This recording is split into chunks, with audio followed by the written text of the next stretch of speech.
Hello guys, இதான் உங்கள் TV Tamil channel. So இன்றைக்கி நம்ம வந்து ஒரு ஷாப் vlog தான் வந்து பார்க்க போகிறோம். ஸோ நாங்கள் வந்து ஒரு ஷாப் வந்து விசிட் பண்ணோம். எனக்கு ரொம்ப பிடிச்சிருந்துச்சி ஆக்சுவலாக. இப்போ நம்ம ஷாப் போனால் நம்ம வந்து என்ன எக்ஸ்பெக்ட் பண்ணுவோம்? சீப் அண்ட் பெஸ்ட்டாக இருக்கணும். ஸோ அப்படி ஒரு ஷாப் தான் நான் வந்து இப்போ உங்களுக்கு வந்து இன்றைக்கி காமிக்க போகிறேன். ஸோ ரொம்ப யூனிக் டிசைன்ஸாக இருந்துச்சு. நீங்கள் இந்த வீடியோலேயே பார்த்தாலே தெரியும், ரொம்ப ரொம்ப யூனிக்காக இருந்துச்சு. ஸோ இதில் வந்து நான் லாஸ்ட் டைம் தான் அவங்களோட ஷாப் நேம், எங்கே அட்ரஸ் இருக்குது, அண்ட் அவங்களோட காண்டாக்ட் நம்பர், எல்லா டீட்டெயில்ஸும் நான் வந்து லாஸ்ட்டாக நான் வந்து உங்களுக்கு அட்டாச் பண்ணுறேன். ஸோ நீங்கள் வந்து அதனால் இந்த வீடியோ வந்து நீங்கள் ஸ்கிப் பண்ணாமல் வந்து பாருங்கள். ஸோ நீங்கள் வந்து இங்கே என்ன கேட்டாலும் கிடைக்கும். ஸோ அந்த மாதிரி தான் அந்த ஷாப்பை கிட்ஸ் டு அடல்ட் வரைக்கும் எல்லாத்துக்குமே வந்து இருக்குது, எல்லாமே இருக்குது. ஸோ நீங்கள் என்ன மாதிரி கேட்குறீங்களோ அந்த மாதிரி வந்து அவங்க வந்து எடுத்து கொடுப்பாங்க. ஸோ இவங்க வந்து பார்த்திங்கன்னா கிளாத் வைஸில் பார்த்திங்கன்னா ரொம்ப சூப்பராக இருக்குது. ஸோ இந்த சாரீலாம் பார்த்திங்கன்னா இப்போ நியூ ட்ரெண்டியான கலெக்ஷன்ஸ். இது வந்து சில்வர் ஜெரி வச்சு வந்து இருக்குது. ஸோ நீங்கள் என்ன மாதிரி கேட்டாலும் அந்த மாதிரி வந்து கிடைக்கும். ஸோ இதெல்லாம் வந்து இப்போ தீபாவளிக்கு கொஞ்சம் இப்போ நியூ அரைவல் ஆனது. ஸோ அவங்கக்கிட்ட நீங்கள் போய் கேட்டிங்கன்னா என்ன மாதிரி நீங்கள் எக்ஸ்பெக்ட் பண்ணுறீங்களோ அந்த மாதிரி சாரீஸ் எல்லாமே வந்து இருக்குது. ஸோ இந்த மாதிரி கலெக்ஷன்ஸ்லாம் வந்து உங்களுக்கு ரொம்ப பிடிச்சிருந்துச்சி அப்படின்னா நீங்கள் இதை அவங்கக்கிட்ட வந்து ஸ்க்ரீன்ஷாட் எடுத்துகிட்டு நீங்கள் போய் அவங்கக்கிட்ட நீங்கள் விசிட் பண்ணி நீங்கள் வந்து காமிக்கலாம். ஸோ ரொம்ப சூப்பராக இருக்கும் கலெக்ஷன்ஸ்லாம். நீங்கள் கண்டிப்பாக போய் விசிட் பண்ணி பாருங்கள். ஒரு வாட்டி போனால் வந்து நீங்கள் அங்கே தான் போவீங்க. ஸோ இந்த கலெக்ஷன்ஸ்லாம் பார்த்திங்கன்னா ரொம்ப ஓல்டாக இருக்காது, ரொம்ப யூனிக் கலெக்ஷன்ஸாக இருக்கும். நான் வந்து இப்போ கொஞ்சம் காமிக்கிறேன், நீங்கள் அந்த வந்து நீங்கள் கொஞ்சம் பாருங்கள், அண்ட் உங்களுக்கு வந்து ஒரு ஐடியா கிடைக்கும்.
ஸோ அவங்களோட கேட்லாக் டிசைனும் வந்து இருக்குது. இதை பார்த்திங்கன்னா ஒரு ஐடியா வந்து கிடைக்கும்.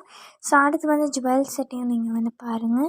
ஸோ இது வந்து ஜுவல்ஸ் வந்து பார்த்திங்கன்னா ரெண்ட்டுக்கும் வந்து இருக்குது. நம்ம நார்மலாக வந்து சேல் பண்ணிகிட்ருக்காங்க, ரெண்ட்டுக்கும் வந்து இருக்குது. நீங்கள் எப்படி கேட்டாலும் கிடைக்கும். ஸோ நான் அதோட கொஞ்சம் டிசைன்ஸ்லாம் நான் வந்து அப்டேட் பண்ணியிருக்கேன். ஸோ நீங்கள் போய் பார்த்துட்டு வாங்க.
ஸோ இதான் அவங்களோட விசிட்டிங் கார்டு. அதில் அட்ரஸ், கான்டாக்ட் நம்பர் எல்லாமே இருக்குது, நீங்கள் கான்டாக்ட் பண்ணிக்கலாம். ஸோ அண்ட் தேங்க்ஸ் ஃபார் வாட்சிங். சப்ஸ்கிரைப் இட் அண்ட் பெல் ஐக்கானை கிளிக் பண்ண மறந்துடாதீங்க, அப்போ தான் நோட்டிஃபிகேஷன் வந்துட்டு